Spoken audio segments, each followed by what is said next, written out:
Q-Tricks. Learn, practice, achieve.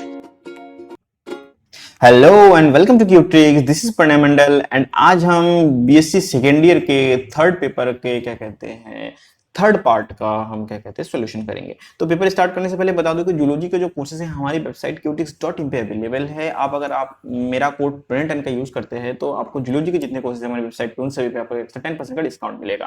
फिर paper start करने से पहले बता दूं कि अगर आपको ये वीडियो कहीं से अच्छा लगता है तो please do hit the like button. Comment section में अपने क्वेश्चन या फिर सजेशन बताइए, प्लीज हमको बताइए। ठीक है, तो चलिए स्टार्ट करते हैं हमारा पेपर जो कि हमारा बीएससी सेकेंड ईयर का part BSc second year part क्या कहते हैं पेपर थर्ड एंड 2016 का कुमाऊं यूनिवर्सिटी का पेपर है। पेपर सब्जेक्ट कौन सा है हमारा? Development biology and applied zoology से रिलेटेड क्वेश्चन आएंगे हमारे। ठीक है, तो सबसे पहला क्वेश्चन क्या है हमारा इसमें? एपिकल्चर। What is apiculture? तो सबसे पहले हमारा क्या आता है यहाँ पे? क्या आता है हमारा? एपिकल्चर। हम किसकी बात करें यहाँ पे? एपिकल्चर की बात करें। ठीक है, तो देखिए एपिकल्चर क्या होता है। देखिए एपिकल्चर ये खुद दो वर्ड से बना हुआ है। ठीक है, तो सबसे पहले एपिकल्चर, तो एपी मीन्स एपिस। ठीक है, एपिस क्या होता है? जीनस फॉर बीज या फिर हनी बीज। ठीक है, हनी बीज की बात करें। कल्चर मतलब क्या है? कल्टीवेशन। कल्टीवेशन मतलब हनी बीज का कल्टीवेशन। तो इसमें क्या कहते हैं हमारा? कल्टीवेशन। अब इसका करते क्यों है? हनी बी का कल्टीवेशन क्यों करते हैं? ताकि द प्रोडक्शन ऑफ हनी। ठीक है, तो ये मतलब ये क्या कहते हैं हम, जैसे कि ग्रामीण उद्योग बोल देते हैं, उस टाइप के उद्योग में ये काम आता है। ठीक है, तो हनी बी या फिर honey cultivation, bee cultivation, bee culture, ये किस लिए आता है? प्रोडक्शन ऑफ हनी के लिए काम में आता है। ठीक है, अब जब हम इसकी बात कर रहे होते हैं एपीकल्चर में, तो एपी कल्टीवेशन में क्या होता है हमारा? प्रोडक्शन ऑफ हनी भी होता है। तो मतलब क्या कहते हैं एपीकल्चर मतलब क्या है कि टू प्रोड्यूस honey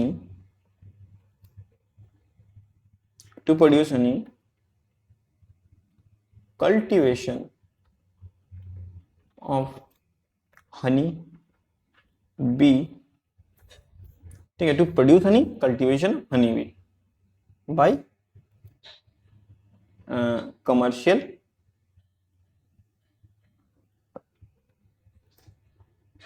मेथड। अब देखिए बाई कमर्शियल मेथड का मतलब क्या है कि देखिए प्रोडक्शन ऑफ हनी, जैसे कि चले जाइए कहीं पे किसी पेड़ में, किसी जंगल में चले जाइए, वहां पे कहीं ना कहीं आपको कहते हैं हनी हाई मिल जाएगा, कुछ मिल जाएगा। ठीक है, अब वो वहां से कट करके हनी मिले, तो वो हमारा कमर्शियल मेथड नहीं है। उसमें भी हम हनी प्रोड्यूस कर रहे हैं, उसमें हनी को क्या कहते हैं हम ऑब्टेन कर रहे हैं, हनी ऑब्टेन कर रहे हैं, बट वो कमर्शियल मेथड नहीं हुआ। इसमें क्या करते हैं हम? हनी हाइव खुद ही बनाते हैं, इसलिए हम इसको क्या करते हैं? एपीकल्चर कह रहे होते हैं। ठीक है, तो एपीकल्चर हम इसलिए इसको कह रहे होते हैं। ठीक है, तो मतलब क्या कहते हैं? Hive of honeybee are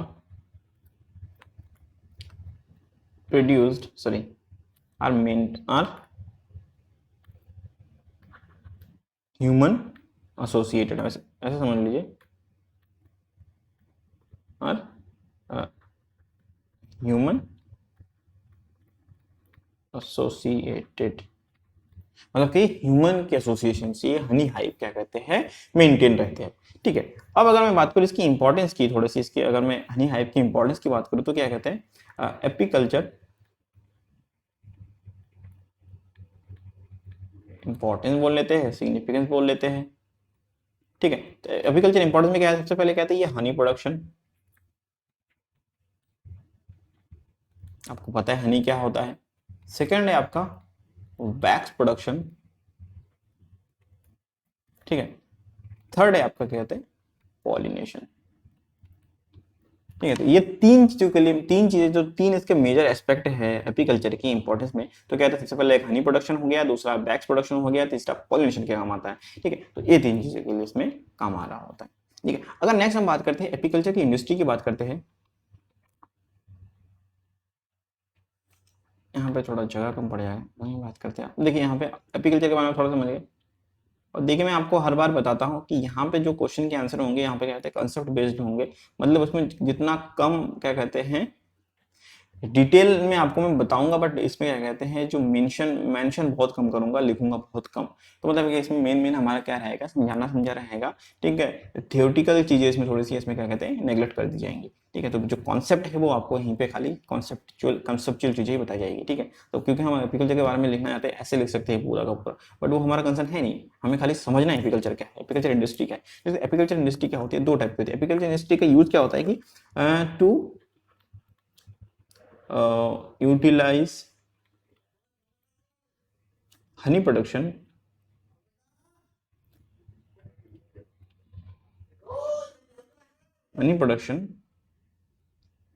at commercial mode। ठीक है, तो utilize honey production at commercial mode, मतलब क्या है कि कमर्शियल यूजेस के लिए क्या कहते हैं, हनी का प्रोडक्शन किया जाता है। ठीक है, तो एपीकल्चर इंडस्ट्री में अब इसमें दो होते हैं मेथड्स। एपीकल्चर इंडस्ट्री में मतलब क्या है कि मैं बात करूं कि हनी जो हाइव है, जो हनी हाइव उसका मेंटेन कैसे करते हैं। ठीक है, तो सबसे पहला आएगा, ऐसे स्टार्ट करते हैं हम। ठीक है, तो इसमें सबसे पहले क्या आता है, एक इंडिजिनियस मेथड आता है। ठीक है, एंड दूसरा हम जिसे बोलते हैं कैसे, मॉडर्न मेथड। ठीक है, तो हनी जो क्या कहते हैं, यहाँ पे अगर मैं बात करूँ इंडिजिनियस मेथड की बात करूँ, इंडिजिनियस मेथड क्या है कि हमारा पारंपरिक मेथड की बात करें, तो पारंपरिक मेथड में क्या होता है कि विलेजेस में, गांव देहात में ये काम होता था। ठीक है, तो इंडिजिनियस मेथड। ठीक है, तो आज की डेट में क्या होता है इनमें, मतलब अभी भी होता है, तो मैं क्या कहते हैं ये देव वॉल्ड चेम्बर्स। ठीक है, ठीक है, वॉल्ड चेम्बर्स होते हैं, इनमें क्या होते हैं, इनमें वुडन चेम्बर्स होते हैं, वुडन चेम्बर्स। ठीक है, देखिए वुडन चेम्बर्स होते हैं इनमें, और इनमें वॉल्ड चेम्बर्स होते हैं। तो अगर मैं बात करूं वॉल्ड चेम्बर्स की, तो ये क्या होता है फिर उस हिसाब से ये थोड़े से परमानेंट हुए, परमानेंट टाइप। परमानेंट मतलब क्या करें कि जहां पे ये इनको एक बार बना लिया तो वहीं पे लाइफ टाइम के लिए रहेगा। But in case of wooden chamber they are mobile chambers. ठीक है, यानी कि easy to handle, considerably size में छोटे होते हैं मॉडर्न मेथड में अगर बात करें। ठीक है, तो वुडन चेम्बर जो होते हैं वो कंसिडरली साइज में भी छोटे हो रहे होते हैं। ठीक है, अब जो वॉल्ड चेम्बर होते हैं इनमें क्या होता है, एक सिंगल होल होता है, पहले थोड़ा इसमें क्या होता है, एक सिंगल होल होता है, single hole at the top for B entry and exit। ठीक है, तो वॉल्ड चैम्बर्स होते हैं, परमानेंट टाइप होते हैं, सिंगल होल होते हैं टॉप पे, ताकि वो क्या कहते हैं जो हनी भी हो हमारा वो एंट्री और उसका एग्जिट हो चुके। ठीक है, तो इंडिजिनियस मेथड में हमारी चीजें ये होती हैं। अब मैं बात करूंगा मॉडर्न मेथड की, तो मॉडर्न मेथड कहते हैं वुडन चैम्बर होता है, इजी टू हैंडल होते हैं। अब मॉडर्न मेथड के भी दो तरीके होते हैं। ठीक है, मॉडर्न मेथड में भी हमारे क्या कहते हैं, दो सिस्टम होते हैं। ठीक है, तो दो सिस्टम में सबसे पहला जो हमारा क्या है, एक होता है हमारे पास ट्रेडिशनल मेथड, ट्रेडिशनल एक होता है ट्रेडिशनल मेथड और एक होता है हमारा क्विक मेथड। ठीक है, ठीक है, तो ट्रेडिशनल मेथड होता है एक हमारा, और एक होता है हमारे पास, मैंने क्या बताया, क्विक मेथड। अब जो ये क्विक मेथड, सॉरी, अब जो ट्रेडिशनल मेथड होता है, ट्रेडिशनल मेथड क्या है कि इसको जनरली जो नॉर्मली जो यूज कर जाता है, और इसको मल्टीपल टाइम के लिए यूज कर सकते हैं। ठीक है, जो क्विक मेथड होता है उसको बहुत जल्दी होता है, वो बहुत जल्दी उसमें कहते हैं हनी हाइव हनी प्रोडक्शन हो जाता है। बट ये क्या होता है कि इसको हम क्या कहते हैं ज्यादा टाइम, ये कहते हैं लॉन्ग लास्टिंग नहीं होता। बट ट्रेडिशनल मेथड में जो क्या कहते हैं, जो long wooden chambers wooden boxes होते हैं, उनका कहते हैं यूटिलाइजेशन फॉर लॉन्गर पीरियड के लिए कर सकते हैं हम, जब तक कि वुड सलामत रहे। ठीक है, तो वुडन चेम्बर्स में क्या होता है, इसमें क्या होता है, इसमें भी वुडन बॉक्स होते हैं। तो जो वुडन बॉक्स का डिजाइन होता है, तो ऐसे समझ लीजिए अगर यहाँ पे एक बॉक्स है, ठीक है, और इसमें यहाँ पे बीच में यहाँ पे चेम्बर है आपके। ठीक है, ये मान लीजिए एक चेम्बर हो गया। ठीक है, और ये एक चेम्बर हो गया। ठीक है, और यहाँ पे क्या होता है, हमारा एक चीज होता है। ठीक है, तो यहाँ पे एक चैम्बर हो गया, यहाँ पे एक चैम्बर का, तो दो चैम्बर हो गए, यहाँ पे दो चैम्बर दिख रहे हैं आपको। ठीक है, ये बॉक्स हो गया हमारा, यहाँ पे क्राउन हो गया, यहाँ पे एक होल होता है। ठीक है, तो ट्रेडिशनल में क्या होता है कि क्राउन पोर्शन जो होता है इसमें होता है, जो क्विक मेथड है इसमें क्राउन पोर्शन एब्सेंट होता है। तो मतलब अगर मैं ट्रेडिशनल मेथड की बात करूँ, crown is present, while in quick method crown is absent. ठीक है, अब उसके बाद क्या होता है, इसमें जो ये वुडन चैम्बर्स दिख रहे हैं आपको, चैम्बर्स कुछ, अगर मैं इसको चैम्बर्स को ऊपर से दिखाऊं तो चैम्बर्स को ऐसे होते हैं, और इसमें ना ऐसे वर्टिकल लाइनिंग होती है, वुडन लाइनिंग होती है, वुड फ्रेम्स कहते हैं इनको। ठीक है, तो मतलब क्या है कि ये वुडन फ्रेम्स हैं आर प्रेजेंट, वाले इसमें क्या होता है, जो फ्रेम्स होते हैं वो उनका यूज नहीं होता है। तो मतलब क्या है कि जो क्विक मेथड है उनमें क्या कहते हैं, क्राउन प्रेजेंट होता है, क्राउन एब्सेंट होता है, फ्रेम्स एब्सेंट होता है। बट ट्रेडिशनल मेथड में क्या होता है, हमारा क्राउन एब्सेंट, क्राउन प्रेजेंट होता है और वुडन फ्रेम्स प्रेजेंट हो रहा होता है। ठीक है, इनमें क्या कहते हैं, जो ब्रूडिंग के लिए जो क्या कहते हैं वो करा जाती है, क्या कहते हैं, हनी बीज प्रोडक्ट पोर की जाती है, वो कहाँ की जाती है, थ्रू द होल। जो honey be poured through hole, while इसमें जो हनी भी, सॉरी, जो कहते हैं हनी भी पोर करी जाती है, जो नेक्स्ट जनरेशन हाइव बनाएगी, कौन सी हनी भी हाइव बनेगी, जब वो हनी भी हम क्या कहते हैं पोर कराएंगे तभी तो हाइव हाइव बनेगी, है ना। तो कहते हैं इसमें जो हनी पोर कर देती है वो क्या कहते हैं, इसके ऊपर का जो चैम्बर हटा दिया, तो उसके ऊपर का लिड हटा के हम उसमें से तो डायरेक्टली पोर करते हैं। तो मतलब क्या है इसमें, डायरेक्ट। ठीक है, तो डायरेक्ट हनी भी पोर की जाती है। मतलब हनी हाइव के लिए जो बोस होते हैं, सॉरी, हनी हाइव के लिए हम क्या यूज करते हैं, जो सबसे पहले मेन क्या होता है हमारा, हम क्वीन को लेते हैं, क्वीन बी लेते हैं, तो डायरेक्ट पोरिंग होता है क्वीन का, इसमें क्या कहते हैं, सॉरी, इसमें डायरेक्ट पोरिंग होता है, इसमें क्या होता है, हम थ्रू द होल से हम पोर करते हैं, फिर नेक्स्ट उसके पास चर्च जाते हैं, बट इसमें हम पूरा का पूरा हाइव ऐड करते हैं। समझ रहे हैं आप, ट्रेडिशनल मेथड में क्या कर रहे हैं, हम हनी बी को, सॉरी, हनी बी की जो क्वीन है उसके साथ थोड़े बहुत एक्स्ट्रा ड्रोन्स वगैरह छोड़ देते हैं ताकि वो उसको सर्वाइव कर सके। अब उसके साथ धीरे धीरे धीरे धीरे हनी भी वहां पे इकट्ठा होने लगती है। But in case of quick method हम उसमें क्या करते हैं, पूरा डायरेक्ट पूरा हाइव वहां पे क्या कहते हैं, ट्रांसफर करते हैं, इसलिए हम इसको क्विक मेथड कहते हैं और इसको क्या कहते हैं, हम ट्रेडिशनल मेथड कहते हैं। ठीक है, तो इसमें कहते हैं डायरेक्ट हाइव। ठीक है, डायरेक्ट हाइव बन रहा है। तो ये आप समझ गए कि एपीकल्चर इंडस्ट्री में जो हनी हाइव है, सॉरी, जो हनी हाइव है, जो बी कल्चर है, वो किस टाइप से होते हैं। तो दो मेथड होते हैं, इंडिजिनस मेथड और मॉडर्न मेथड। मॉडर्न मेथड में दो टाइप से होते हैं, traditional method and quick method. ठीक है, तो यहाँ पे आपको कहते हैं एपीकल्चर वाला, आप यहाँ पे थोड़ा सा आपको आइडिया लग गया। ठीक है, नेक्स्ट क्वेश्चन क्या है हमारा, नेक्स्ट क्वेश्चन है हमारा क्या, केमिकल कंपोजिशन ऑफ हनी। ठीक है, तो हम केमिकल कंपोजिशन ऑफ हनी लिखते हैं। देखिए, इसमें मैं ज्यादा बताऊंगा नहीं आपको, केमिकल कंपोजिशन ऑफ हनी। ठीक है, केमिकल कंपोजिशन ऑफ हनी क्या होता है, केमिकल कंपोजिशन ऑफ हनी में क्या होता है हमारा, तो देखिए, एक जैसे हम बात करते हैं नॉर्मली, तो जो हनी का जो कंपोजिशन है वो क्या होता है, अगर मैं ऐसे जनरली बताऊं तो क्या होता है, honey is composed bye milk, water and sugars. ठीक है, जो मेजर इसमें कंपोनेंट होते क्या होता है, इसमें वाटर एंड शुगर होते हैं। ठीक है, अब मैं इसमें अगर बताऊं ऐसे आपको, तो वाटर कंटेंट क्या होता है, परसेंटेज वाइज बताता हूँ थोड़ा सा। तो अगर मैं इसमें बताऊं वाटर कंटेंट कितना होता है, तो वाटर कंटेंट होता है अराउंड 15 to 20%। ठीक है, अब इसके ऊपर क्या करते हैं, मैं देखिए पहले मेजर केमिकल कंपोजिशन बता देता हूँ। ठीक है, तो वाटर क्या होता है हमारा 15 to 20% हो रहा होता है। ठीक है, अब जब 15 to 20% वाटर हो रहा होता है, अब उसके बाद क्या होता है, इसमें क्या होता है हमारा जो मेजर कंटेंट होता है वो कहता है हमारा फ्रुक्टोज शुगर का हो रहा होता है, जो हेक्सो शुगर है फ्रुक्टोज, उसका कंटेंट हो रहा होता है, और जो अराउंड होता है 35 to 45% के अराउंड हो रहा होता है। ठीक है, उसके बाद सुक्रोज होता है, जिसका कंटेंट होता है हमारा ऑलमोस्ट क्या कहते हैं हमारा, देखिए सुक्रोज हेक्सो शुगर नहीं है, ये पॉलीमर ऑफ शुगर है हेक्सो शुगर के, but fructose is hexo sugar, ये चीज याद रखिएगा आप। ठीक है, तो फ्रुक्टोज होता है 35 to 45%, सुक्रोज होता है हमारा 20 to 35% तक। ठीक है, तो ये हमारे मेजर शुगर है। इसके अलावा क्या कहते हैं, जो अदर डाइसेकेराइड्स,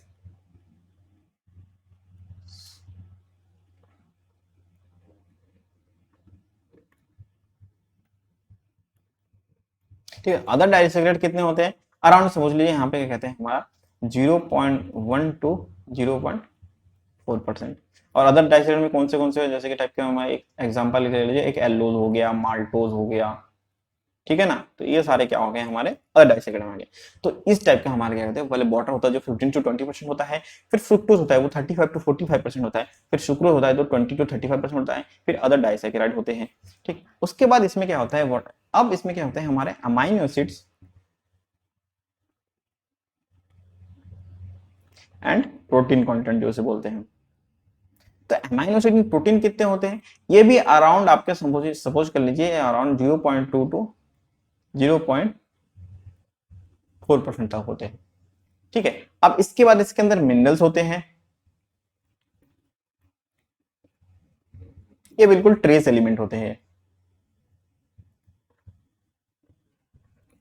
ठीक है, तो इन सब चीजों से क्या होता है हमारा एक हनी का जो क्या कहते हैं केमिकल कंपोजिशन है, आप इसको थोड़ा सा ध्यान से देख लीजिए कि हनी में क्या हुआ है, क्या क्या चीजें हो रही होती है।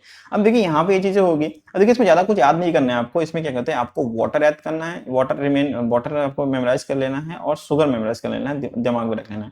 ठीक है, तो शुगर कैसे होते हैं, जो मेजर शुगर कंटेंट होता है वो कौन सा होता है हमारा, जो हमारा यहाँ पे है फ्रुक्टोज शुगर है, ये वाला शुगर। ठीक है, ये वाला जो शुगर है फ्रुक्टोज शुगर, ये हमारा क्या होता है इंपॉर्टेंट होता है, जो हेक्सोज शुगर होता है। ठीक है, अब ये चीजें आ गई हमारी। अब देखिए इसके बाद इसके में एक चीज आती है जिसे कहते हैं हम पीएच।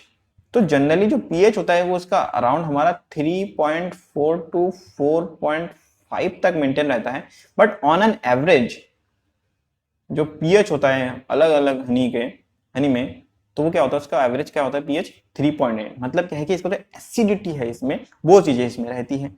अब इसमें एसिडिक नेचर रहने का रीजन जो है वो क्या है हमारा, जो पीएच इसमें ऐसा रहता है तो उसका रीजन क्या है हमारा, उसका रीजन इसमें रहता है हमारा एक ग्लूकोनिक एसिड। समझ गया यहाँ पे, तो केमिकल कंपोजिशन ऑफ हनी भी आप यहाँ पे थोड़ा सा समझ गए। अब देखिए इसके बाद यहाँ पे आती है कि जब किसी हनी में जो हनी कंपोजिशन है उसमें अगर वाटर कंटेंट, ठीक है, if there is a Honey which contains more than जो हमारा नॉर्मल है, नॉर्मल से ज्यादा वाटर कंटेंट यूज कर कंटिन्यू रखता है, तो जो हमारे पास हेक्सो शुगर है, तो कहते हैं कि जो हेक्सो शुगर है due to the sorry due to the बाद में लिखेंगे हम, थोड़ा इसके बारे में थोड़ा सा डिटेल में बाद में करेंगे, पहले हम थोड़ा ये समझ लेते हैं। जो हमारे पास हेक्सो शुगर होते हैं ना, तो हेक्सो शुगर क्या करते हैं हमारा, ये आप क्या कहते हैं, ये डिग्रेड होने लगते हैं, और डिग्रेड होके क्या बनाते हैं हेक्सामिथाइल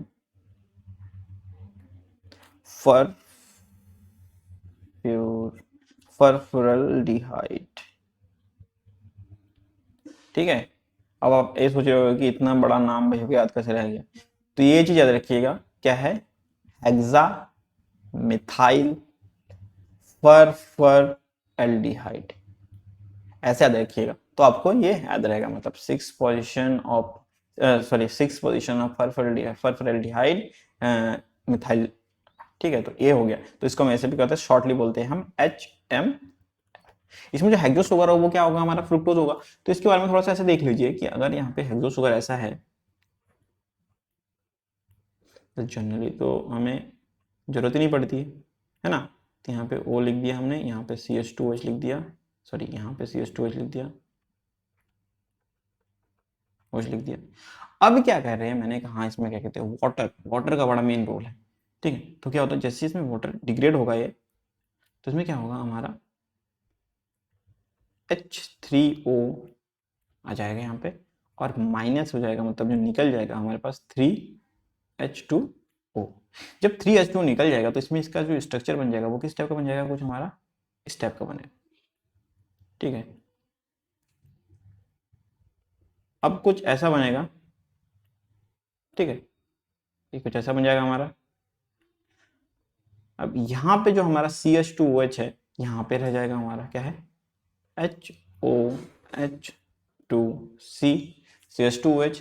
अब देखिए मैंने इसको ऐसे क्यों लिखा, क्योंकि जो बॉन्डिंग होती है वो हमेशा कार्बन से होती है, इसलिए मैंने कार्बन को इस साइड लिखा और उसी के साथ से यहाँ पे उल्टा चलते आया। ठीक है, बट इससे कोई इसका चेंज नहीं हो जाएगा कुछ, HOH H2H H2C इसका इसीलिए लिखा मैंने, क्योंकि यहाँ पे हमारे पास C के साथ इसकी बॉन्डिंग हो रही है। ठीक है, अगर आपने केमिस्ट्री पढ़ी है ध्यान से तो आपको पता होगा ठीक है, तो यहाँ पे हो गया ये, ठीक है, और यहाँ पे हमारे पास क्या है, देखिए मैंने क्या कहा, हेक्सामिथाइल फरफरएल्डिहाइड है ना, तो फरफरएल्डिहाइड भी चाहिए हमको, हो गया, ये हो गया हमारा, और यहाँ पे हो गया हमारे पास डबल बॉन्ड के साथ वो सिंगल बॉन्ड के साथ हो, तो ये क्या हो गया हमारा हेक्सा मिथाइल फर फर फरफ्यूरॉल, ठीक है, इसको कहते हैं हम हेक्सामिथाइल फरफ्यूरॉल, फरफरएल्डिहाइड भी बोल सकते हैं आप। और ये जो हमारा क्या है, हमारा ये हमारा हो गया हेक्सोस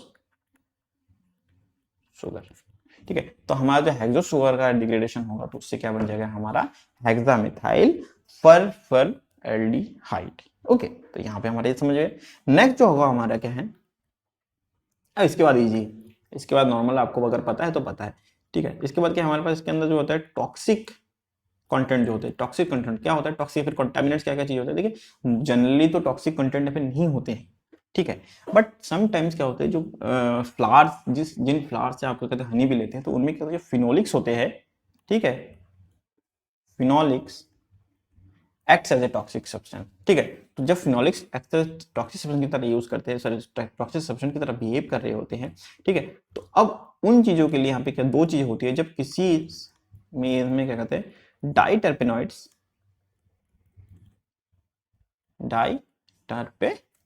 जो डाइटरपेनॉइड्स होता है, ये होते हैं हमारे कुछ सारे, देखिए सारे के सारे डाइटरपेनॉइड्स हमारे क्या कहते हैं टॉक्सिक नहीं बोल सकते, बट कुछ फ्लावर्स होते हैं जिनमें कहते हैं डाइटरपेनॉइड्स क्या होते हैं हमारे टॉक्सिक या फिर कंटामिनेंट का काम कर रहे होते हैं। अब डाइटरपेनॉइड के साथ क्या होते हैं हमारा एक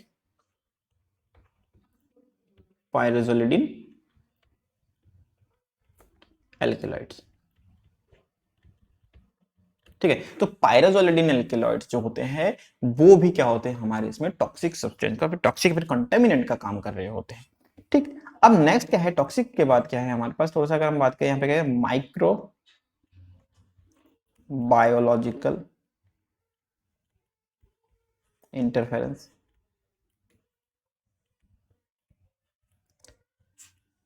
ठीक है, देखिए मोस्टली क्या होता है, जो लार्वा लार्वा सलाइवा इंटरफेरेंस क्या कुछ नहीं होता है, इंटरफेरेंस तो कुछ नहीं होता है, इसमें क्या होता है कि जो बैक्टीरियल स्पीसीज है वो यूज होती है, और सलाइवा में क्या होता है हमारा बैसिलस की स्पीसीज होती है, बट बैसिलस की स्पीसीज सारी हार्मफुल, सॉरी सारी बेनिफिशियल नहीं होती है, there are few bacillus species which can be act as a toxic, और फिर क्या कहते हैं जो हमारे कहते हैं हार्मफुल होती है ह्यूमन हेल्थ के लिए, तो क्या कहते हैं जो हनी भी होते हैं वो किसी भी जो कहते हैं टॉक्सिक है, जो कहते हैं किसी भी हार्मफुल बैसिलस स्पीसीज को क्या कहते हैं कंटेन नहीं कर रही होती है, ठीक। उसके बाद क्या होते हैं ईस्ट होते हैं, ठीक है, जो कि कहते हैं अनडिजायरेबल फर्मेंटेशन को लीड करते हैं, तो अनडिजायरेबल फर्मेंटेशन के लिए क्या कहते हैं ईस्ट का रोल होता है। अब ये उनमें होता है, ये फर्मेंटेशन उनमें होता है जिनमें कहते हैं हाइयर वाटर कंटेंट। आपने देखा कुछ शहद ऐसे होते हैं जिनको कहते हैं काफी टाइम रखते थे वो आप, तो क्या होता है उसमें से एक अलग से क्या कहते हैं अल्कोहलिक स्मेल आने लगती है, ठीक है, तो वो होता है किस लिए, क्योंकि उस जो हनी थी वो पहले उसके अंदर जो वाटर कंटेंट था वो ज्यादा था, और जो वाटर कंटेंट ज्यादा था तो उसको ज्यादा टाइम तक रख दिया आपने, तो उसके अंदर क्या हुआ हमारा ईस्ट जो क्या कहते हैं वो ईस्ट बन पे, वो ईस्ट ने क्या करा उन पे क्या कहते हैं उनमें फर्मेंटेशन कर दिया, और इसके थ्रू क्या कहते हैं उस चीज को थोड़ा सा उसने आप ऐसे बोल सकते हो उसको रस्ट कर दिया, उसको थोड़ा सा खराब कर दिया, ठीक, तो इसी वजह से हमारे को केमिकल कंपोजिशन ऑफ हनी आपको यहाँ पे खत्म होती है।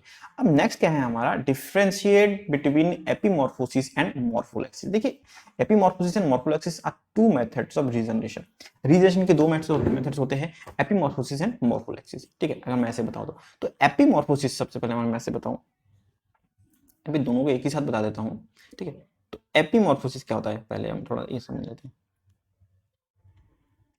एपिमॉर्फोसिस, एपिमॉर्फोसिस क्या होता है, ठीक है, देखिए एपिमॉर्फोसिस में क्या हो रहा होता है हमारा कि इसमें क्या होता है, अगर सपोजिटली यहां पे एक हमारे पास सेल है, रीजनरेशन कहां पे होता है, कोई कट वगैरह लग गया, ठीक है, तो ये कोई एक सेल है, ये हमारा न्यूक्लियस है, जब एपिमॉर्फोसिस होती है तो उसमें क्या होता है ये सेल डी डिफरेंशिएट करता है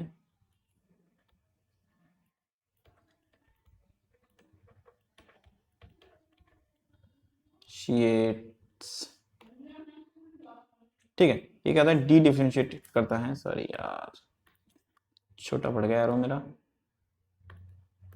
ठीक है, तो डी डिफरेंशिएट करता है, और डी डिफरेंशिएट करके क्या करता है, ये वापस अपने पुराने सेल में चला जाता है, ठीक है, सिंपल सोमैटिक सेल में, स्टेम सेल में बदल जाता है। तो ये क्या होगा, हमारा स्टेम सेल हो गया, ठीक है, ये क्या हो गया, हमारा इंटरस्टियल सेल हो गया, इंटरस्टियल सेल हो गया, ये हमारा स्टेम सेल हो गया, ठीक है, स्टेम सेल में बदल गया। अब ये स्टेम सेल से क्या कहते हैं, वापस क्या कहता है, रीडिफरेंशिएट होता है, रीडिफरेंशिएट,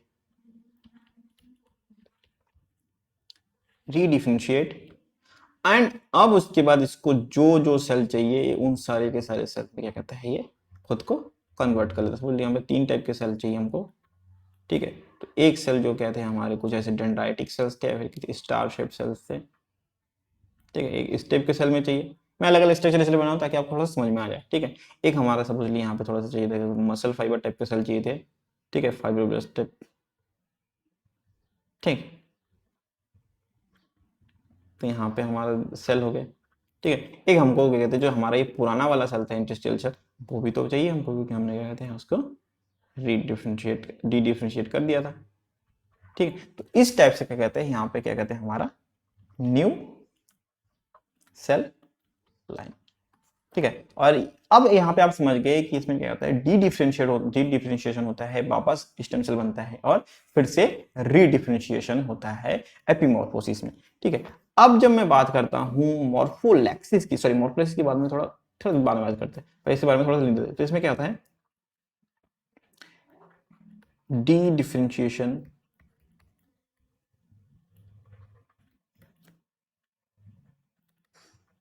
of cells to form a lost organ or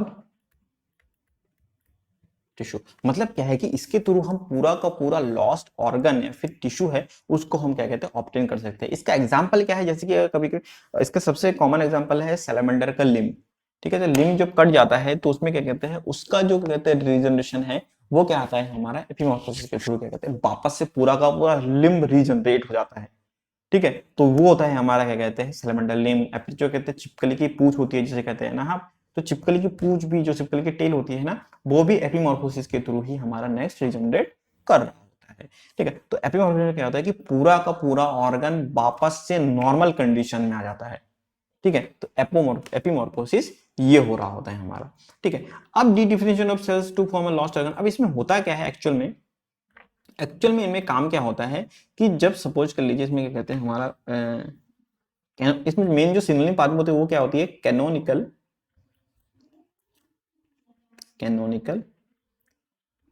WNT and beta catenin signalling pathway. इसमें यूज कौन सा पाथवे होता है, सिग्नलिंग पाथवे होता है WNT3 and beta catenin signalling pathway का यूज करते हैं। अब देखिए इसमें होता क्या है, जब यहाँ पे एक क्या कहते हैं, यहाँ पे सपोजिटली कहते हैं एम्पिट्यूशन हो गया, कट हो गया, तो ये क्या हमारा एम्पिट्यूशन वाला स्टेट है, ठीक है, एम्पिट्यूशन वाला स्टेट है, ठीक है। जब यहाँ पे एम्पिट्यूशन होता है फिर कट हो जाता है, तो इसमें क्या होता है, इस जहाँ पे इस यहाँ पे क्या होता है, हमारे जो सेल यहाँ पे डेड हो गए, सेल यहाँ पे डेड हो गए इस जगह पे, ये करते हैं यहाँ पे, ये यहाँ पे होता है बीटा कैटेनिन फर्स्ट। अब क्या होता है यहाँ पे, सॉरी WNT3 का वर्स्ट होता है, ठीक है। जब WNT3 का वर्स्ट होता है तो WNT3 वर्स्ट क्या करता है, ये एक सर्ज करता है यहाँ पे, ठीक है। जब ये WNT3 बर्स्ट हो जाता है तो यहाँ पे क्या होता है, अब ये सारे के सारे जो सेल है यहाँ पे क्या होते हैं, ये जो यहाँ पे सेल है क्या करते हैं, बीटा कैटेनिन को क्या करते हैं, वहां पे एक्सेप्ट कर लेते हैं, वहां बीटा कैटेनिन को वहां पे एक जगह पे इकट्ठा कर चुके होते हैं। अब जब ये बीटा कैटेनिन यहाँ पे इकट्ठा हो जाता है तो ये बीटा कैटेनिन सिग्नल करता है इन सभी के सभी स्टेम सेल्स को, क्या कहते हैं, डी डिफरेंशिएट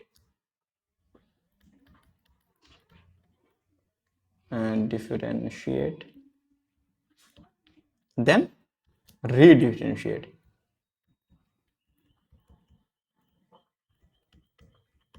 ठीक है। तो ये क्या करता है, जो बीटा कैटेनिन होता है वो क्या करता है, डी डिफरेंशिएट करता है और री डिफरेंशिएट कराने का काम कर रहा होता है। तो WNT क्या करता है, हमारा सिग्नलिंग पाथवे जब सेल में एम्प्लीशन होता है तो जो क्या कहते हैं, इस लेयर की सेल है जो यहाँ पे जो डेड लेयर की सेल है, जो सेल लेयर है, तो ये जस्ट बीनीथ जो सेल है वो सेल क्या करते हैं, उनमें क्या कहते हैं हमारा बीटा कैटेनिन बर्स्ट होता है और इस नीचे के जो सेल है उन सभी में क्या कहते हैं, बीटा कैटेनिन को क्या करते हैं वहां पे सीक्रेट कर देता है। अब ये बीटा कैटेनिन जो हमारे सेल है उन सभी के सेल को क्या करता है, डी डिफरेंशिएट करता है, सॉरी डी डिफरेंशिएट कराता है और फिर क्या कहते हैं, री डिफरेंशिएशन करा देता है, जिससे कि एक होल न्यू ऑर्गन या फिर होल न्यू टिश्यू बन जाता है, होल न्यू ऑर्गन और टिश्यू, मतलब पूरा का पूरा ऑर्गन एंड टिश्यू क्या होता है हमारा इससे फॉर्म हो जाता है। अब है हमारा, अब नेक्स्ट क्या है हमारा, मॉर्फोलैक्सिस। देखिए एपिमॉर्फोसिस में क्या होता है, पूरा का, देखिए ये चीज याद रखिएगा, एपिमॉर्फोसिस में पूरा का पूरा ऑर्गन वापस से नया हो जा रहा है। तो सपोजली अगर अगर मैं अपना हाथ काट देता हूं तो वापस से पूरा का पूरा हाथ पूरी तरह से न्यूली ग्रो हो जाएगा। ठीक है। तो आपने बहुत सारी मूवी देखी होगी बुल्वरीन वगैरह की, उसमें जैसा होता है सेम सेम नहीं होता है। ठीक है, सेम नहीं होता है। ठीक है, तो मैंने बता दिया आपको क्या कहते हैं, सैलामेंडर वगैरह होता है। बुल्वरीन वगैरह में जो मूवी देखी होगी अगर आपने, एक्समैन वगैरह, तो मैं कहते हैं मॉर्फोलैक्सिस चीजें हो रही होती है। ठीक है, तो वो भी बताऊंगा मैं आपको। तो morpho,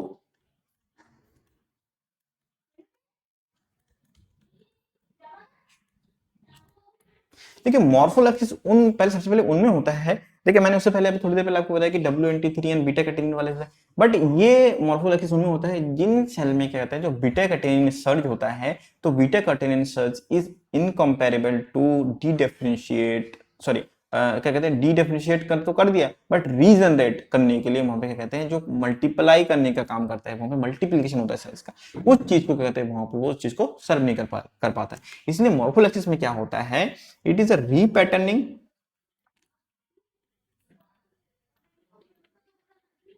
of pre-existing cells to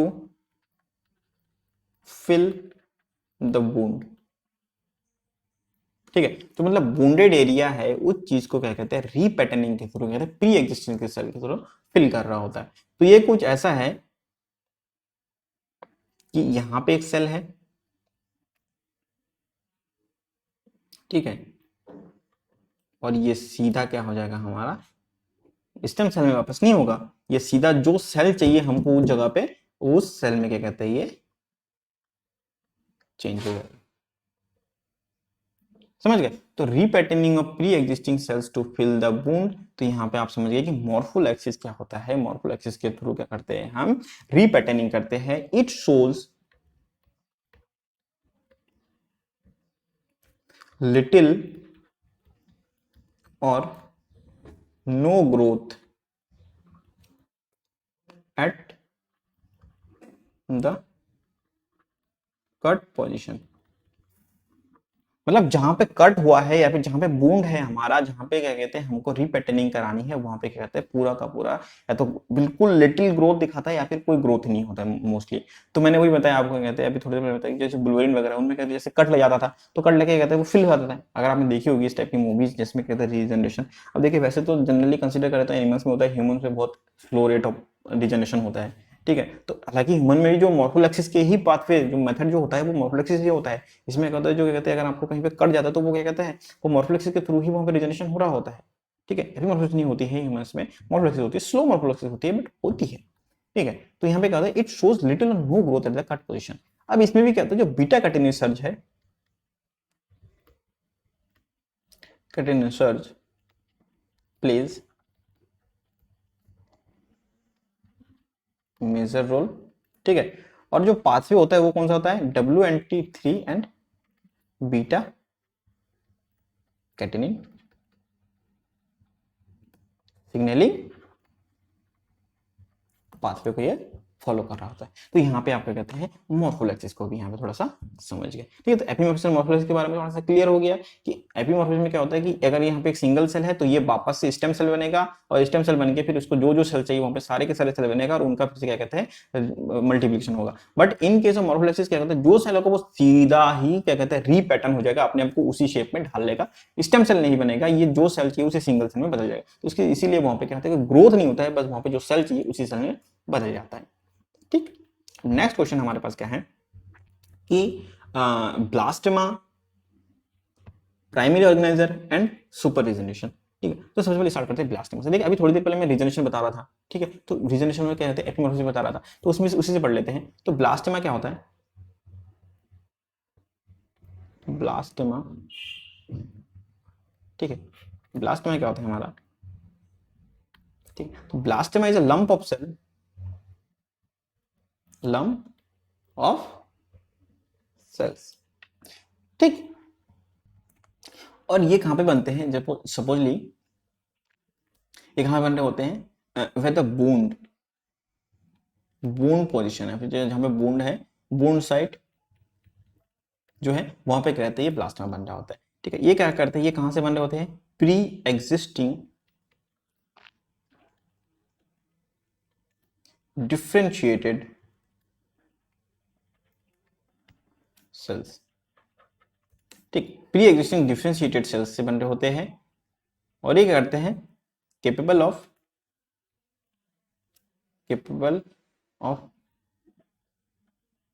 developing new organ, और यहाँ पे न्यू ऑर्गन और टिश्यू। तो पूरा का पूरा न्यू ऑर्गन और टिश्यू बनाने के लिए भी यहाँ क्या करता है, ये केपेबल होते हैं। इसमें क्या तो प्रोसेस क्या होती है, तो सपोज यहाँ पे कोई एम्पुटेशन हो गई, ठीक है, एक एम्पुटेशन हो गई, अभी थोड़ी देर में बता रहा आपको, ठीक है, तो यहाँ पे एक एम्पुटेशन हो गया हमारा,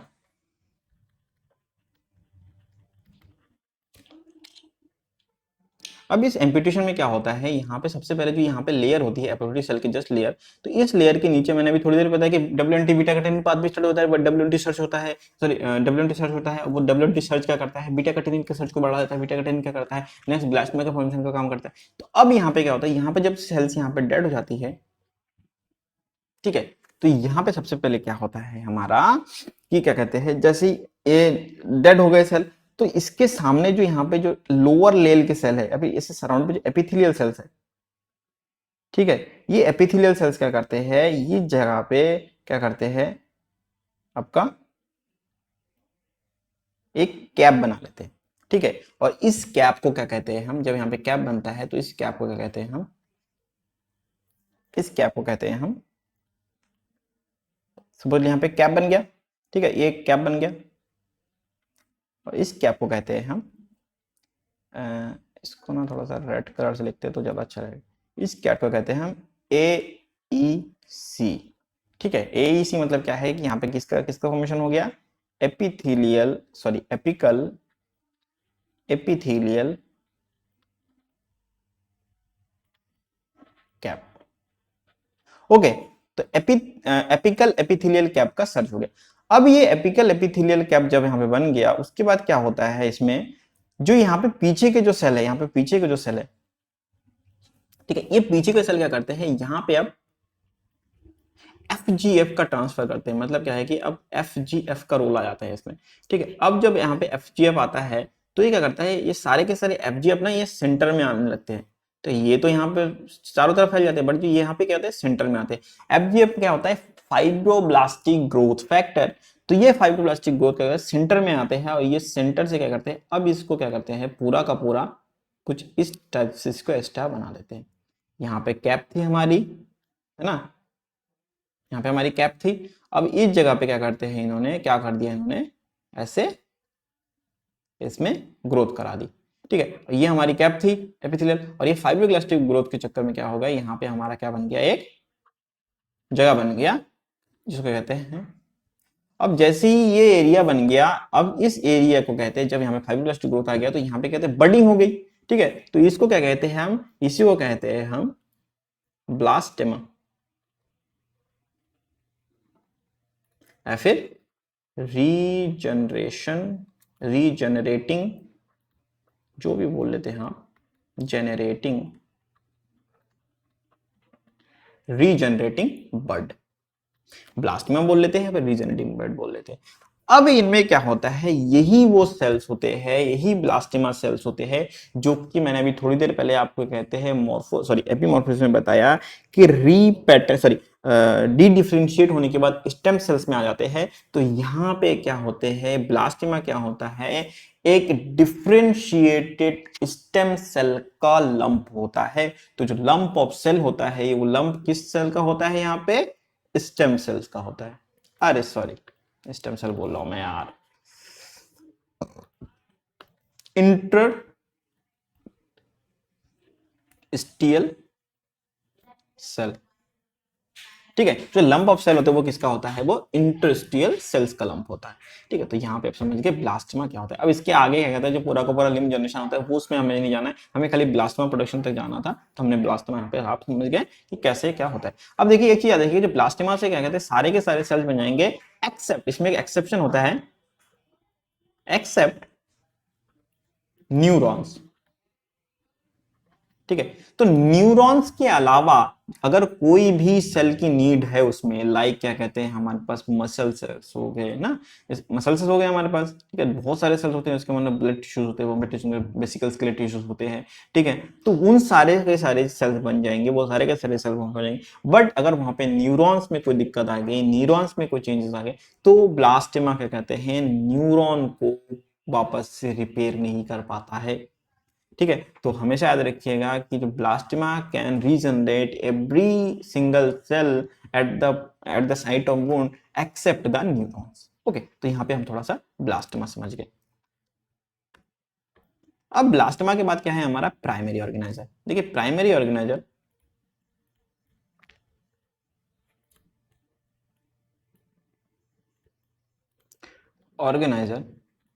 को किसने सबसे पहले, मैं बात करूं प्राइमरी ऑर्गेनाइजर के बारे में बात करने से पहले बता दूं कि सबसे पहले इसको स्टार्ट किसने किया था, इसका सर्च किसने किया था, स्पीमैन ने करा था। और ये अराउंड 1935 में इनको नोबेल प्राइज भी मिला था इसके चक्कर में। ठीक है, तो स्पीमैन ने 1935 की बात कर रहे हैं जहां पे इसको नोबेल प्राइज मिला था। अब इन्होंने क्या करा, सबसे पहले स्पीमैन, इन्होंने क्या सोचा कि जो एमब्रियो होता है या फिर जो क्या कहते हैं सेल्स होते हैं जाइगोट फॉर्म से, तो जाइगोट फॉर्म से उन्होंने जब सेल्स होते हैं, तो जाइगोट फॉर्म के जो सेल होते हैं वो क्या, ऐसे क्या कहते हैं, क्या उनको इन्फ्लुएंस करता है कि वो कोई जाके एक्टोडर्म चला जाता है, कोई एंडोडर्म चला जाता है, कोई हाथ बनाता है या फिर कोई हिंडलिम बनाता है, कोई फोरलिम बनाता है, कोई विंग्स बनाता है, कोई आइज बनाता है ना। तो इसमें मैंने सोचा कि ऐसा क्या होता है कि जो सेल्स होते हैं जाइगोट के फिर एम्ब्रियो के, वो किस तरीके से अपने आप को डिटरमिन कराते हैं। आपने सुना होगा डिफरेंशिएटेड डिटरमिन्ड सेल्स, इनडिटरमिन्ड सेल, इनका फेट डिटरमिनेट होता है, जिनका फेट डिटरमिन नहीं हुआ होता है। लेकिन उन्होंने सोचा कि इनका फेट कैसे डिसाइड होता है, कि ये कौन से सेल कहाँ पे बनेंगे। तो सबसे पहले एक्सपेरिमेंट ने इसके लिए सबसे पहला जो एक्सपेरिमेंट दिया, ठीक है, तो सबसे पहला एक्सपेरिमेंट का क्या था, ग्रे क्रिसेंट का एक्सपेरिमेंट था, ग्रे क्रिसेंट का एक्सपेरिमेंट था। तो ग्रे क्रिसेंट के एक्सपेरिमेंट में क्या करा था इन्होंने, कि इन्होंने एक एम्ब्रियो लिया जाइगोटिक टाइम पे। ठीक है, इन्होंने एक एम्ब्रियो लिया, ठीक है, ये एक एम्ब्रियो लिया इन्होंने। ठीक है, एक इन्होंने एम्ब्रियो लिया और इसके बीच में ये क्या कहते हैं, हमारा एक ग्रे क्रिसेंट है। ठीक है, अब इन्होंने क्या करा, इसके बीच में इसको क्या करा, स्ट्रिप कर दिया, कि ये बेबी हेयर से क्या कहते हैं, इसको बांध दिया। बेबी हेयर से क्या करा, इसको इन्होंने बांध दिया। ठीक है, अब जब इन्होंने बेबी हेयर से इसको बांध दिया और जो ग्रे क्रिसेंट है उसको बिल्कुल हाफ हाफ में डिवाइड करा, तो फिर इनको क्या कहते हैं, दो एम्ब्रियो मिले। ठीक है, ये देखिए यहाँ पे दो एम्ब्रियो है। ठीक है, इसको थोड़ा डायग्राम को थोड़ा ध्यान दीजिएगा, सोचिएगा कि यहाँ पे दो एम्ब्रियो मिले। ठीक है, ये हमारा ग्रे क्रिसेंट है।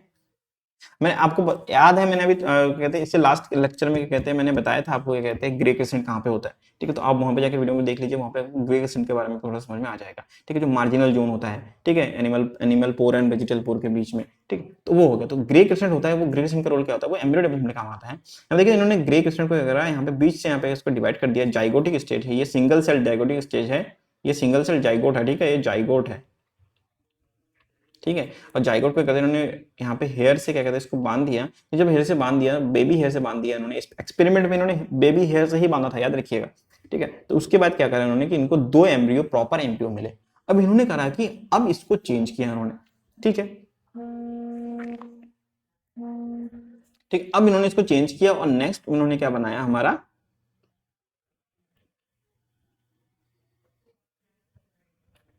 ऐसे बनाया इन्होंने थोड़ा सा। इन्होंने अब इसमें क्या करा, इन्होंने यहां पे लिया, ये इसका फिर से ग्रे क्रिसेंट है, ठीक है। अब जब इन्होंने ग्रे क्रिसेंट लिया तो ग्रे क्रिसेंट को किस टाइप से, अब जो बेबी हेयर बांधा वो बेबी हेयर कैसे कैसे इन्होंने नोट किया बेबी हेयर को, कि एक साइड में उन्होंने, ये बेबी हेयर ने यहां से उन्होंने नोट किया, ठीक है। उन्होंने एक साइड में ग्रे क्रिसेंट रख दिया और एक साइड में कोई ग्रे क्रिसेंट रखा ही नहीं, ठीक है। तो अब उनको पास क्या मिला, एक एम्ब्रियो मिला, ठीक है, और एक उनको मिला क्या कहते हैं बेली पीस, या फिर मान लीजिए सिंगल सेल जिसका कोई यूज ही नहीं है, ठीक है। तो उनको एक एम्ब्रियो मिला और एक बेली पीस मिला, ठीक है। तो उन्होंने यहां से सोचा कि चलो ठीक है, ग्रे क्रिसेंट का रोल उन्होंने समझ लिया जो सिंगल सेल्ड है, ठीक है। तो यहाँ पे क्या कहते हैं उन्होंने फर्स्ट क्या कहते हैं जो हमारा फर्स्ट एक्सपेरिमेंट था एक्सपेरिमेंट का ग्रे क्रिसेंट वाला, तो उसके थ्रू उन्होंने पता लगाया कि जो ग्रे क्रिसेंट का रोल होता है वो मेजर होता है to sorry for developing an embryo, ठीक है। अब इसके बाद उन्होंने नेक्स्ट एक्सपेरिमेंट दिया। तो सेकेंड एक्सपेरिमेंट में उन्होंने क्या करा, हेड एक्टोडर्म का दिया, हेड एक्टोडर्म। देखिए सबसे पहले उन्होंने क्या करा जाइगोटिक लेवल पे, अब उन्होंने क्या करा एक जाइगोटिक लेवल पे जो ब्लास्टोमेयर्स फॉर्मेशन हुई अभी थोड़ी देर पहले, 2 ब्लास्टोमेयर थे ना वो, ठीक है। अब उन्होंने क्या करा ब्लास्टुला फॉर्मेशन के बाद उन्होंने कहा, अब उन्होंने क्या करा ब्लास्टुला फॉर्मेशन के बाद करा। तो इनका जो अब एक्सपेरिमेंट था, यहाँ पे जो अब का एक्सपेरिमेंट उन्होंने क्या करा, यहाँ पे ऐसे लिया, ठीक है, ठीक। यहाँ पे हमारा ब्लास्टोपोरल लिप हो गया, वापस आ गया, यहाँ पे इसके अंदर ब्लास्टोसील हो गया, ठीक है। तो ये हो गया हमारा एक ब्लास्टुला हो गया। अब उन्होंने क्या करा कि इसका एक ब्लास्ट, ये हमारा हेड एक्टोडर्म है, ठीक है। यहाँ पे हेड, यहाँ से हेड एक्टोडर्म, ये हमारा कहते हैं इन्होंने एक्टोडर्म है ना, ऊपर का आउटर लेयर एक्टोडर्म है, तो इसीलिए इसको कहते हैं हेड एक्टोडर्म, मतलब ऊपर का एक्टोडर्म, ठीक है। ऊपर का एक्टोडर्म लिया और उन्होंने इसको क्या करा, ट्रांसप्लांट करा। इन्होंने इसको किसमें ट्रांसप्लांट करा, एक दूसरा जो क्या कहते हैं वो है ब्लास्टुला है,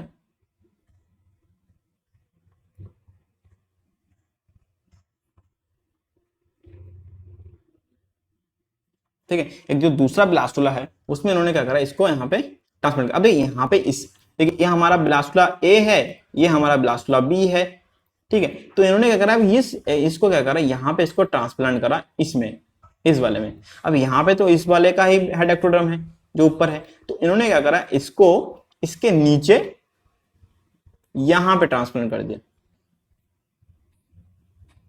ठीक है।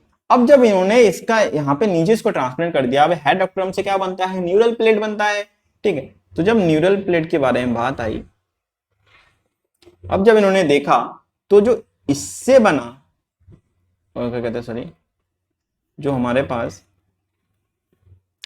ए एम्ब्रियो था, सॉरी ए ब्लास्टुला था, उससे जो न्यूरल प्लेट बना उसमें कोई इशू नहीं आया। तो उसका न्यूरल प्लेट कुछ इस टाइप से बना हमारा, सपोज ऐसे लीजिए, न्यूरल प्लेट बना कुछ इस टाइप से बना, ठीक है। इसका जो न्यूरल प्लेट बना हमारा इस टाइप से बन गया एक, ठीक है। तो इसमें एक न्यूरल प्लेट बन गया, ठीक है। अब एक इसमें इसमें न्यूरल प्लेट कोई इशू नहीं हुआ, बट इन केस ऑफ जो हमारे पास बी है, जो हमारा बी ब्लास्टुला है, बी ब्लास्टुला में क्या हुआ कि यहाँ पे इसमें ऊपर तो न्यूरल प्लेट बना, ठीक है, जहां पे इसका नॉर्मल न्यूरल प्लेट होना चाहिए, ठीक है। और इसमें क्या हुआ, एक चेंज ये आ गया कि इसके अंदर यहां पे भी एक न्यूरल प्लेट बन गया। इसमें क्या हो गया, यहां पे भी इसके नीचे एक न्यूरल प्लेट वापस बन गया।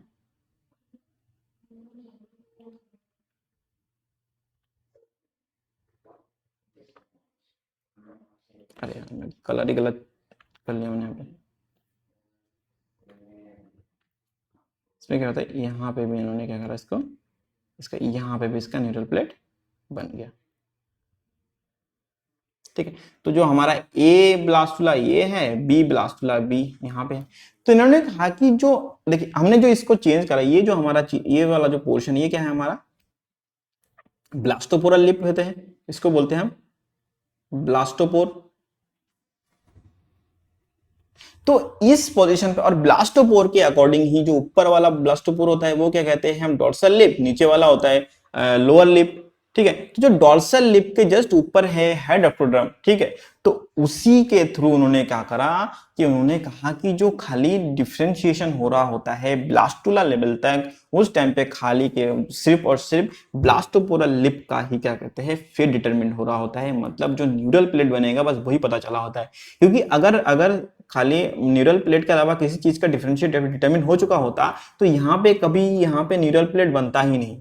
यहाँ पे जैसे कि ये न्यूरल प्लेट है हमारा, न्यूरल प्लेट। ठीक है, तो देखिए यहाँ पे इन्होंने कहा क्यों कहा, इसलिए कि अगर सपोज कि यहाँ पे इन्होंने ये हमारा ब्लास्टोपोरल लिप है, डॉर्सल लिप है। ठीक है, तो इस एक्सपेरिमेंट से उनको पता चला कि जो डॉर्सोपोरल लिप है, डॉर्सल लिप है। ठीक है, तो डॉर्सल लिप के ऊपर जो हमारा एरिया है वो हमारा हेड एक्टोडर्म है। तो देखिए हेड एक्टोडर्म वाला एरिया ही जब नेक्स्ट डेवलपमेंट हो रही है तो न्यूरल प्लेट बन रहा है, और उसको हम जहां पे भी रख रहे हैं वो एरिया न्यूरल डेवलपमेंट में चला जा रहा है। बट उसके अलावा कोई दूसरा पोर्शन में कोई हमारा चेंजेस नहीं आ रहे हैं। तो उन्होंने इसीलिए कहा कि जो हमारा क्या कहते हैं at the level of blastula level तक क्या कहते हैं हम, अगर बात करें ब्लास्टुला लेवल तक, ठीक, तो कहते हैं ओनली DLB is determined। ठीक है, तो उन्होंने क्या करा कि जो DLB है वही डिटरमिन हो रहा होता है। ठीक है, अब यहाँ तक उन्होंने समझ लिया। अब उनको ये समझना था कि कौन सा ऐसा चीज है जो कि कहते हैं अदर सेल्स को ये फेट डिटरमिन कराने में क्या कर रहा है, हेल्प कर रहा है। ठीक है, अब उसके बाद उन्होंने क्या करा, अब यहाँ पे उनको डॉर्सल लिप मिल गया ना, डॉर्सल लिप ब्लास्टोपोर मिल गया। अब नेक्स्ट एक्सपेरिमेंट में उन्होंने क्या करा, जो थर्ड एक्सपेरिमेंट है उन्होंने क्या करा, DLB एक्सपेरिमेंट। DLB मतलब क्या है, डॉर्सल लिप ऑफ ब्लास्टुला। ठीक है, अब ये अर्ली गैस्ट्रुलेशन की बात कर रहे हैं हम। ठीक है, तो अब इन्होंने क्या करा कि इसमें इन्होंने क्या करा, क्या कहते हैं यहाँ पे एक गैस्ट्रुला लिया, और गैस्ट्रुला के सपोजिटली ये गैस्ट्रुला है हमारा,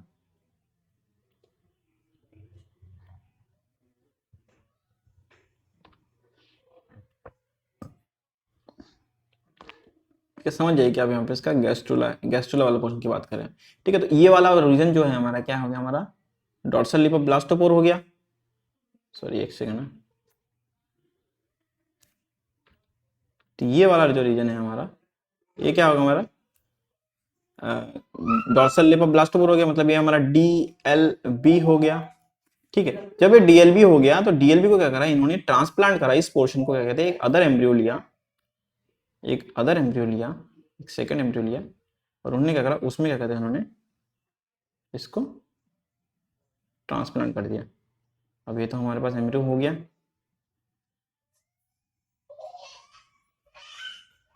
ठीक है, तो इसमें उन्होंने क्या करा, इसको यहाँ पे एक DLB लिया, ये तो इस वाले का DLB हो गया। अब इन्होंने क्या करा, इसमें इस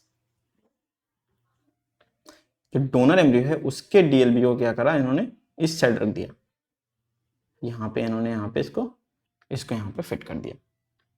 ठीक है, तो ये वाला जो हो गया हमारा, ये हो गया हमारा डोनर एम्ब्रियो, ये हमारा क्या है, गैस्ट्रुला है। ठीक है, दोनों के दोनों क्या हो गया, हमारे गैस्ट्रुला है, वो भी late gastrula at late position, late gastrula early gastrula. इससे पहले जो हमने एक्सपेरिमेंट करे थे, सेकंड एक्सपेरिमेंट था, उसमें क्या था हमारा, पहला एक एक्सपेरिमेंट उन्होंने करा था अर्ली गैस्ट्रुला में, और एक एक्सपेरिमेंट करा था उन्होंने क्या कहते हैं हमारे लेट गैस्ट्रुला में। तो लेट गैस्ट्रुला वाले एक्सपेरिमेंट में हमको सक्सेस मिली थी। ठीक है, अब इसके बाद गैस्ट्रुला, लेट गैस्ट्रुला लिया उन्होंने, लेट गैस्ट्रुला, अब इन्होंने ऐसा कर दिया। अब जो इन्होंने इसको ट्रांसफर कर दिया, ये डोनर से रिसिपेंट है, ठीक है, रेसिपिएंट है। अब इन्होंने क्या करा, जब ऐसे हो गया तो अब ये गैस्ट्रुला कैसे बन गया, यहाँ पे गैस्ट्रुला 2 एम्ब्रियो में ट्रांसफर हो गया, ठीक है। तो कुछ इस टाइप से समझ कर लिए, 2 एम्ब्रियो एक दूसरे से लगे हुए बन चुके, ठीक है। तो अब इससे क्या पता चला कि यहाँ पे जो हमारे डबल एम्ब्रियो बन गए, ठीक है। तो डबल एम्ब्रियो को क्या कहते हैं, यहाँ पे फॉर्मेशन हो गया। अब जैसे यहाँ पे ये वाला हो गया हमारा, क्या कहते हैं इसको, बोलते हैं प्राइमरी, ठीक है। ये वाला हो गया हमारा सेकेंडरी। तो सेम इसमें न्यूरल टिप बनेगा, इसमें भी न्यूरल टिप बनेगा, ठीक है। तो अब इनको पता चला कि जो DLB है, DLB इज रिस्पॉन्सिबल फॉर जो fit determination of other sales है, ठीक है। तो इसीलिए इन्होंने DLB को क्या करा, इन्होंने क्या करा, जो DLB है, DLB is responsible for fate determination of cells. तो DLB क्या होता है, जो फेट डिटर्मिनेशन, दूसरे सेल के फेट डिटर्मिनेशन के लिए रिस्पॉन्सिबल होता है, ठीक है। अब जब फेट डिटर्मिनेशन के लिए रिस्पॉन्सिबल होता है, उसके बाद क्या कर रहे होते हैं जो DLB को, अब इसीलिए इसको इन्होंने कहा कि ये होता है हमारा प्राइमरी ऑर्गेनाइजर, ठीक है। इसको हमने इसीलिए कहा इसको प्राइमरी ऑर्गेनाइजर। या फिर क्योंकि इसको स्पीमन ने दिया था, इसलिए हम इसको बोलते हैं स्पीमन ऑर्गेनाइजर। जो स्पेसिमेन है, फिर जो सैंपल ऑर्गेनिज्म लिया था इन्होंने, वो कौन से थे हमारे, एम्फीबियन एम्ब्रियो। जो स्पीमन ने क्या करा था, जो अपना क्या कहते हैं एक्सपेरिमेंट करा था, वो एम्फीबियन एम्ब्रियो, एम्फीबियन एम्ब्रियो पे किया था। इसीलिए जो एम्फीबियन एम्ब्रियो का प्राइमरी ऑर्गेनाइजर है, उसको भी बोलते हैं हम स्पीमन ऑर्गेनाइजर। जो चिक एम्ब्रियो में होता है, चिक एम्ब्रियो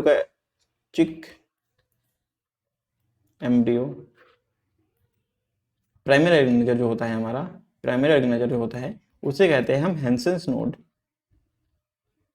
हैंसेंस, उसके बारे में पढ़ेंगे हम, इसमें तो यहाँ पे तो कोई उसका कंसर्न नहीं है। हैंसन नोड इसलिए बोलते हैं क्योंकि उसमें कुछ उसके अलग से कैरेक्टरिस्टिक होते हैं। जैसे इसमें हमारा DLB बन गया, तो उसका स्ट्रक्चर अलग से बन रहा होता है, इसलिए हम उसको बोलते हैं हैंसन नोड बनते हैं। वो बड़ा ही जादुई टाइप का है चिक एम्ब्रियो, तो ठीक है।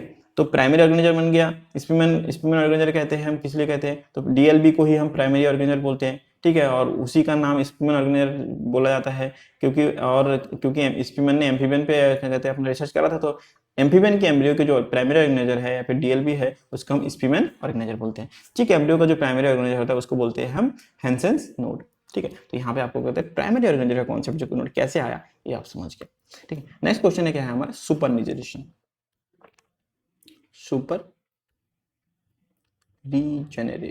देखिए इसमें ज्यादा कुछ है नहीं वैसे देखा जाए तो, ठीक है। तो देखिए सपोजिटली सुपर रीजेनरेशन वर्ड मतलब क्या है कि अल्ट्रा